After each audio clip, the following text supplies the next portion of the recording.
దేవుని నామానికి స్తోత్రం. ఈ ఛానల్ని ప్రతిరోజూ చూడటం ద్వారా మీరు ఒక సంవత్సరంలో బైబిల్ చదవవచ్చు. దయచేసి సబ్స్క్రైబ్ చేయండి. నేటి వేద ఆదికాండము భాగం 17వ అధ్యాయము. అబ్రాము 99 ఏండ్ల వాడైనప్పుడు యెహోవా అతనికి ప్రత్యక్షమై, నేను సర్వశక్తిగల దేవుడను, నా సన్నిధిలో నడుచుచు నిందారహితుడివై యుండుము. నాకును నీకును మధ్య నా నిబంధనను నియమించి నిన్ను అత్యధికముగా అభివృద్ధి పొందించదనని అతనితో చెప్పెను. అబ్రాము సాగిలపడి ఉండగా దేవుడు అతనితో మాట్లాడి, ఇదిగో నేను నియమించిన నా నిబంధన నీతో చేసియున్నాను. నీవు అనేక జనములకు తండ్రివగుదువు, మరియు ఇక మీదట నీ పేరు అబ్రాము అనబడదు. నిన్ను అనేక జనములకు తండ్రినిగా నియమించితిని గనుక నీ పేరు అబ్రాహాము అనబడును. నీకు అత్యధికముగా సంతాన వృద్ధి కలుగచేసి నీలో నుండి జనములు వచ్చునట్లు నియమించుదును. రాజులను నీలో నుండి వచ్చెదరు.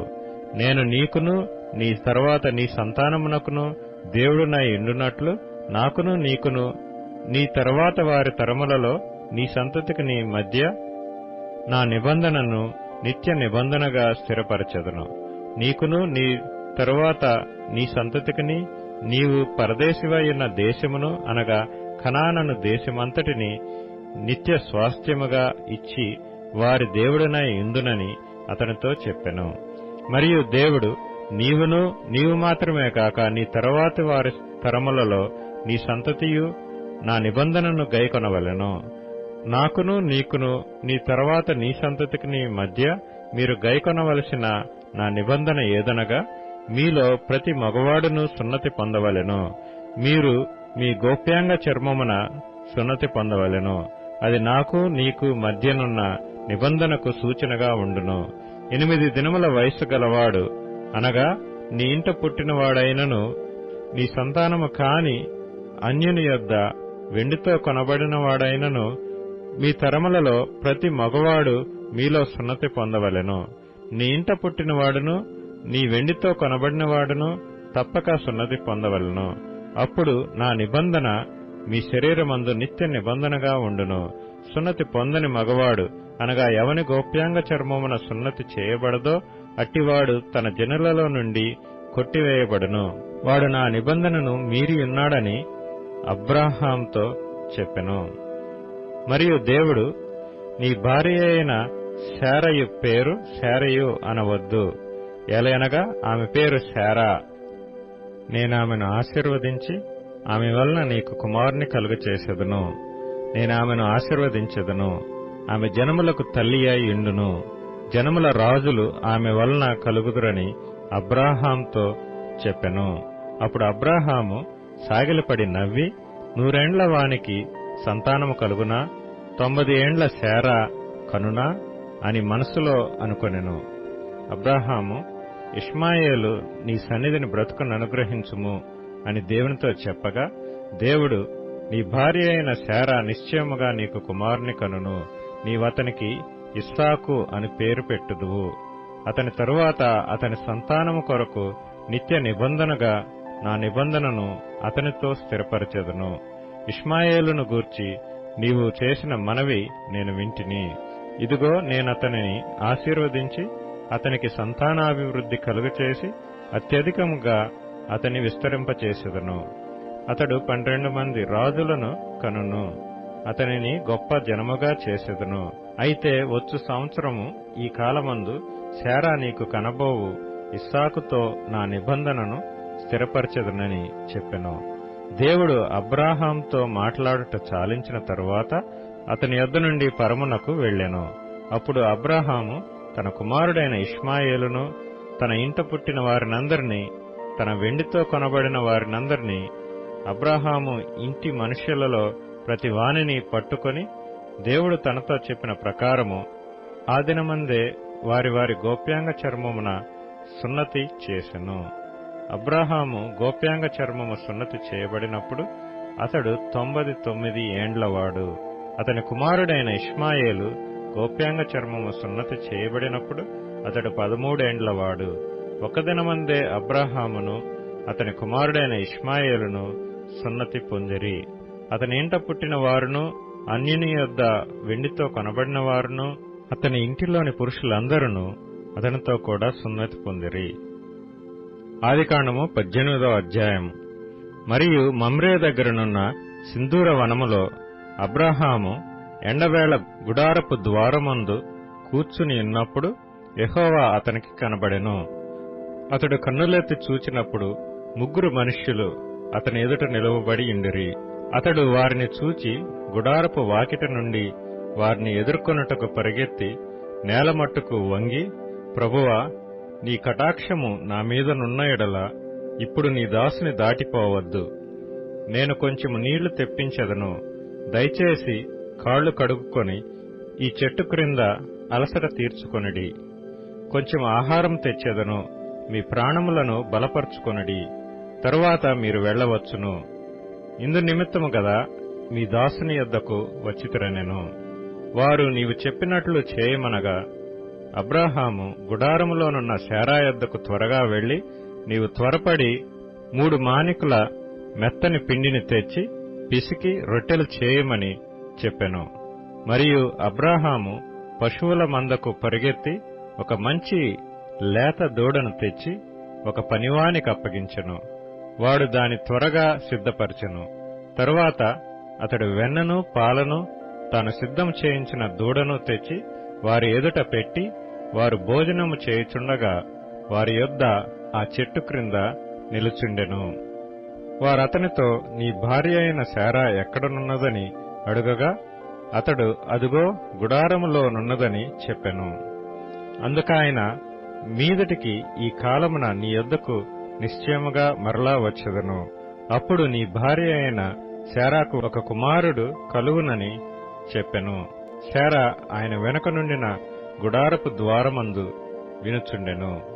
అబ్రాహామును శారాయును బహుకాలము గడిచిన వృద్ధులై ఇండిరి. స్త్రీ ధర్మము శారాకు నిలిచిపోయిన గనుక శారా, నేను బలము ఉడిగిన దానినైన తరువాత నాకు సుఖము కలుగునా? నా యజమానుడును వృద్ధుడై ఉన్నాడు కదా అని తనలో నవ్వుకొనెను. అంతటా యెహోవా అబ్రాహాముతో, వృద్ధురాలనైన నేను నిశ్చయముగా ప్రసవించదనా అని శారా నవ్వనేలా? యెహోవాకు అసాధ్యమైనది ఏదైనానున్నదా? మీదటికి ఈ కాలమున నిర్ణయ కాలమందు నీ యొద్దకు తిరిగి వచ్చెదను. అప్పుడు శారాకు కుమారుడు కలుగుననెను. శారా భయపడి, నేను నవ్వలేదని చెప్పగా ఆయన, అవును, నీవు నవ్వితివనెను. అప్పుడు ఆ మనుష్యులు అక్కడ నుండి లేచి సొదొమ తట్టు చూచిరి. అబ్రాహాము వారిని సాగనంపుటకు వారితో కూడా వెళ్ళెను. అప్పుడు యెహోవా, నేను చేయబోవు కార్యము అబ్రాహాముకు దాచెదనా? అబ్రాహాము నిశ్చయముగా బలముగల గొప్ప జనమగును. అతని మూలముగా భూమిలోని సమస్త జనములను ఆశీర్వదించబడును. ఎట్లనగా యెహోవా అబ్రాహామును గూర్చి చెప్పినది అతనికి కలుగుచేయునట్లు తన తరువాత తన పిల్లలను తన ఇంటివారును నీతి న్యాయములు జరిగించుచు యెహోవా మార్గమును గైకొనుటకు అతడు వారికి ఆజ్ఞాపించున్నట్లు నేను అతనిని ఎరిగియున్నానెను. మరియు యెహోవా సొదొమ గొమొర్రాలను గూర్చిన మొర గొప్పది గనుకను వాటి పాపము బహు భారమైనది గనుకను నేను దిగిపోయి నా యొద్దకు వచ్చిన ఆ మొర చొప్పున వారు సంపూర్ణముగా చేసిరో లేదో చూచెదను. చేయని ఎడల నేను తెలుసుకొందునెను. ఆ మనుష్యులు అక్కడ నుండి తిరిగి సొదొమ వైపుగా వెళ్ళిరి. అబ్రాహాము ఇంకా యెహోవా సన్నిధిని నిలుచుచుండెను. అప్పుడు అబ్రాహాము సమీపించి ఇట్లనెను, దుష్టులతో కూడా నీతిమంతులను నాశనము చేయుదువా? ఆ పట్టణములో ఒకవేళ 50 మంది నీతిమంతులుండిన ఎడల దానిలోనున్న 50 మంది నీతిమంతుల నిమిత్తము ఆ స్థలమును నాశనము చేయక కాయవా? ఆ చొప్పున చేసి దుష్టులతో కూడా నీతిమంతులను చంపుట నీకు దూరమగునుగాక. నీతిమంతుని దుష్టునితో సమముగా ఎంచుట నీకు దూరమవుగాక. సర్వలోకమునకు తీర్పు తీర్చువాడు న్యాయము చేయడా అని చెప్పినప్పుడు యెహోవా, సొదొమ పట్టణములో 50 మంది నీతిమంతులు నాకు కనబడిన యెడల వారిని బట్టి ఆ స్థలమంతటినీ కాయుదుననెను. అందుకు అబ్రాహాము, ఇదిగో ధూళియు బూడిదయు నైనా నేను ప్రభువుతో మాట్లాడ తెగించుచున్నాను. 50 మంది నీతిమంతులలో ఒకవేళ 5 తక్కువైతే 5 తక్కువైనందున ఆ పట్టణం అంతయు నాశనము చేయదువా అని మరలా అడిగెను. అందుకాయన, అక్కడ 45 నాకు కనబడిన యెడల నాశనము చేయననెను. అతడింకా ఆయనతో మాట్లాడుచు, ఒకవేళ అక్కడ 40 మందియే కనబడుదురేమో అనినప్పుడు ఆయన, ఆ 40 మందిని బట్టి నాశనము చేయక ఇందునని చెప్పగా, అతడు, ప్రభువు కోపపడిన యెడల నేను మాట్లాడెదను. ఒకవేళ అక్కడ 30 మందియే కనబడుదురేమో అనినప్పుడు ఆయన, అక్కడ 30 మంది నాకు కనబడిన యెడల నాశనము చేయననెను.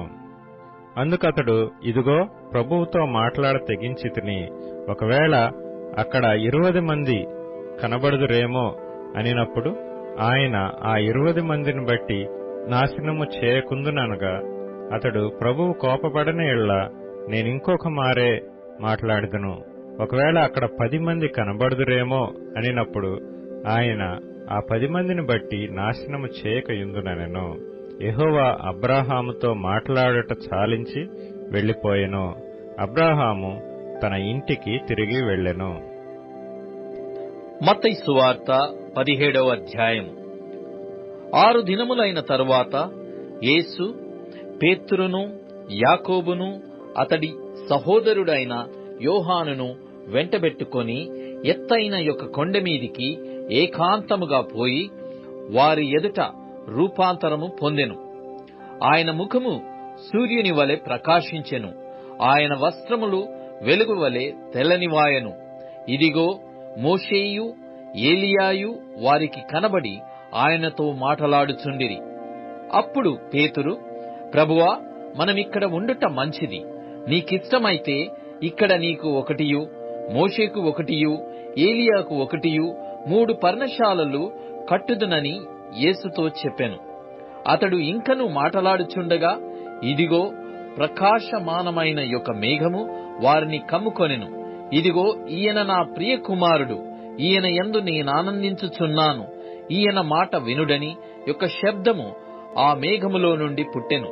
శిష్యులు ఈ మాట విని బోర్లపడి మిక్కిలి భయపడగా, యేసు వారి యొద్దకు వచ్చి వారిని ముట్టి లెండి, భయపడకుడని చెప్పెను. వారు కన్నులెత్తి చూడగా యేసు తప్ప మరి ఎవరునూ వారికి కనబడలేదు. వారు కొండ దిగి వచ్చుచుండగా, మనుష్య కుమారుడు మృతులలో నుండి లేచు వరకు ఈ దర్శనము మీరు ఎవరితోనూ చెప్పకుడని యేసు వారికాజ్ఞాపించెను. అప్పుడాయన శిష్యులు, ఇలాగైతే ఏలియా ముందుగా రావలెనని శాస్త్రులెందుకు చెప్పుచున్నారని ఆయననడిగిరి. అందుకాయన, ఏలియా వచ్చి సమస్తమును చక్కపెట్టునను మాట నిజమే. అయినను ఏలియా ఇదివరకే వచ్చెను. వారతనిని ఎరుగక తమకిష్టము వచ్చినట్టు అతని ఎడల చేసిరి. మనుష్య కుమారుడు కూడా అలాగే వారి చేత శ్రమలు పొందబోవుచున్నాడని మీతో చెప్పుచున్నానెను. అప్పుడాయన బాప్తిస్మమిచ్చు యోహాను గూర్చి తమతో చెప్పెనని శిష్యులు గ్రహించిరి. వారు జనసమూహమునొద్దకు వచ్చినప్పుడు ఒకడు ఆయన యొద్దకు వచ్చి ఆయన ఎదుట మోకాళ్ళూని, ప్రభువా, నా కుమారుని కరుణింపుము, వాడు చాంద్రరోగి అయి మిక్కిలి బాధపడుచున్నాడు. ఎలాగైననగా అగ్నిలోను నీళ్లలోనూ తరచుగా పడుచున్నాడు. నీ శిష్యుల యొద్దకు వానిని తీసుకొని వచ్చితిని గాని వారు వానిని స్వస్థపరచలేకపోయిరని చెప్పెను. అందుకు యేసు, విశ్వాసము లేని మూర్ఖతరము వారలారా, మీతో నేనెంతకాలము ఉందును? ఎంతవరకు మిమ్మును సహింతును? వానిని నా యొద్దకు తీసుకొని రండని చెప్పెను. అంతట యేసు ఆ దయ్యమును గద్దింపగా అది వానిని వదిలిపోయెను. ఆ గడియ నుండి ఆ చిన్నవాడు స్వస్థత నొందెను. తరువాత శిష్యులు ఏకాంతముగా యేసునొద్దకు వచ్చి, మేమెందుచేత దానిని వెళ్లగెట్టలేకపోతిమని అడిగిరి. అందుకాయన, మీ అల్ప విశ్వాసము చేతనే. మీకు ఆవగింజంత విశ్వాసముండిన ఎడల ఈ కొండను చూచి ఇక్కడి నుండి అక్కడికి పొమ్మనగానే అది పోవును. మీకు అసాధ్యమైనది ఏదియూ నుండదని నిశ్చయముగా మీతో చెప్పుచున్నానని వారితో అనెను.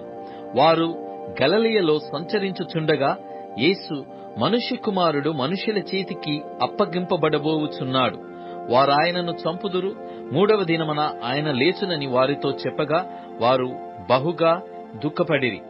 వారు కపెర్నహూమునకు వచ్చినప్పుడు అరశెకేలు అను పన్ను వసూలు చేయువారు పేతురునొద్దకు వచ్చి, మీ బోధకుడు ఆ అరశెకేలు చెల్లింపడా అని అడుగగా, చెల్లించుననెను.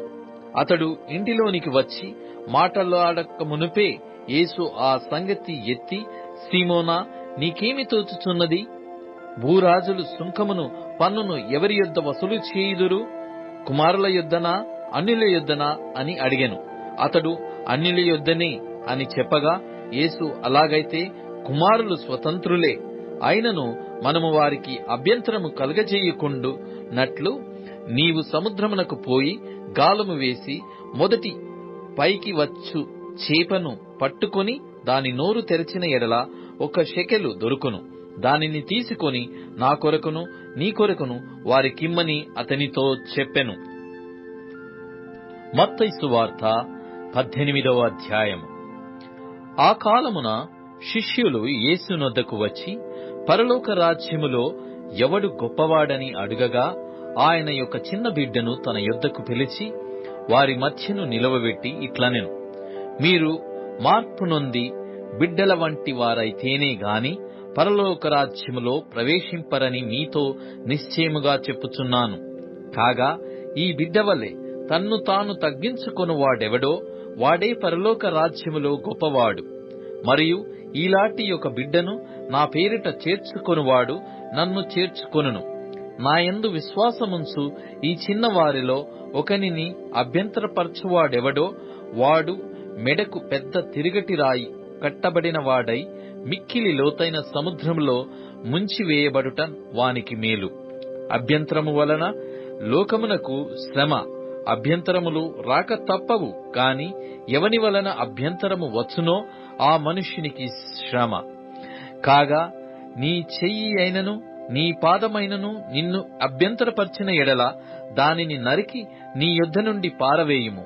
2 చేతులను 2 పాదములను కలిగి నిత్యాగ్నిలో పడవేయబడుట కంటే కుంటివాడవుగనో అంగహీనుడవుగనో జీవములో ప్రవేశించుట నీకు మేలు. నీ కన్ను నిన్ను అభ్యంతరపరిచిన ఎడల దాని పెరికి నీ యొద్ద నుండి పారవేయుము. 2 కన్నులు కలిగి అగ్నిగల నరకములో పడవేయబడుట కంటే 1 కన్ను కలిగి జీవములో ప్రవేశించుట నీకు మేలు. ఈ చిన్నవారిలో ఒకనినైనను తృణీకరింపకుండా చూచుకొనుడి. వీరి దూతలు పరలోకమందున్న నా తండ్రి ముఖమును ఎల్లప్పుడూ పరలోకమందు చూచుచుందురని మీతో చెప్పుచున్నాను. మీకేమి తోచును? ఒక మనుషునికి 100 గొర్రెలుండగా వాటిలో ఒకటి తప్పిపోయిన ఎడల 99 కొండల మీద విడిచి వెళ్లి తప్పిపోయిన దానిని వెదకడా? వాడు దాని కనుగొనిన ఎడల 99 గొర్రెలను గూర్చి సంతోషించునంతకంటే దానిని గూర్చి ఎక్కువగా సంతోషించునని మీతో నిశ్చయముగా చెప్పుచున్నాను. అలాగునని ఈ చిన్నవారిలో ఒకడైనను నశించుట పరలోకమందున్న మీ తండ్రి చిత్తము కాదు. మరియు నీ సహోదరుడు నీ ఎడల తప్పిదము చేసిన ఎడల నీవు పోయి నీవును అతడును ఒంటరిగా నున్నప్పుడు అతనిని గద్దించుము. అతడు నీ మాట వినిన ఎడల నీ సహోదరుని సంపాదించుకొంటివి. అతడు వినని ఎడల 2, 3 సాక్షుల నోట ప్రతి మాట స్థిరపరచబడినట్లు నీవు ఒకరినిద్దరిని వెంటబెట్టుకొని అతని యొద్దకు పొమ్ము. అతడు వారి మాటయు వినని ఎడల ఆ సంగతి సంఘమునకు తెలియజెప్పుము. అతడు సంఘపు మాటయు వినని ఎడల అతనిని నీకు అన్యునిగా సుంకరిగాను ఎంచుకొనుము. భూమి మీద మీరు వేటిని బంధింతురో అవి పరలోకమందును బంధింపబడును. భూమి మీద మీరు వేటిని విప్పుదురో అవి పరలోకమందును విప్పబడునని మీతో నిశ్చయముగా చెప్పుచున్నాను. మరియు మీలో 2 తాము వేడుకొను దేనిని గూర్చి అయినను భూమి మీద ఏకీభవించిన ఎడల అది పరలోకమందున్న నా తండ్రి వలన వారికి దొరుకునని మీతో చెప్పుచున్నాను. ఏలయనగా 2, 3 నా నామమున ఎక్కడ కూడియుందురో అక్కడ నేను వారి మధ్యను ఉందునని చెప్పెను. ఆ సమయమున పేతురు ఆయన యొద్దకు వచ్చి, ప్రభువా, నా సహోదరుడు నా ఎడల తప్పిదము చేసిన ఎడల నేనెన్ని మారులు అతని క్షమింపవలెను? 7 మారుల మట్టుకా అని అడిగెను. అందుకు యేసు అతనితో ఇట్లనెను, 7 మారుల మట్టుకే కాదు, 77 మారుల మట్టుకని నీతో చెప్పుచున్నాను. కావున పరలోక రాజ్యము తన దాసుల యొద్ద లెక్క చూచుకొనగోరిన యొక్క యజమాను పోలియున్నది. అతడు లెక్క చూచుకొన మొదలు పెట్టినప్పుడు అతనికి 10,000 తలాంతులు అచ్చియున్న ఒకడు అతని యొద్దకు తేబడెను. అప్పు తీర్చుటకు వాని యొద్ద ఏమీయూ లేనందున వాని యజమానుడు వానిని, వాని భార్యను, పిల్లలను, వానికి కలిగినది యావత్తును అమ్మి అప్పు తీర్చవలెనని ఆజ్ఞాపించెను.